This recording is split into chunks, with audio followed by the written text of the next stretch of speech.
ప్రస్తుతం అస్సాంలో హిమంత బిశ్వ శర్మది ఆపద్ధర్మ ప్రభుత్వం. అయితే కేంద్రంలో వాళ్ళే ఉన్నారు కాబట్టి ఎవరు ఆయన్ని అడ్డుకోరు. గవర్నర్ కూడా వాళ్ళ మనిషే ఉంటారు కాబట్టి అడ్డుకోరు. దాంతో ఇప్పుడు పాలన అయితే ఎక్కడ ఆగలేదు.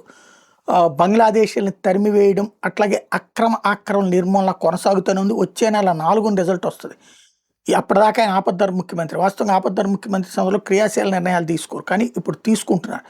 అస్సాం రాష్ట్రం చిరాంగ్ జిల్లాలో రిపు చిరాంగ్ రిజర్వ్ ఫారెస్ట్ ప్రాంతంలో అక్రమంగా భూమి ఆక్రమించి చెట్లు నరికినందుకు 25 మందిని అరెస్ట్ చేశారు అటవీ అధికారులు.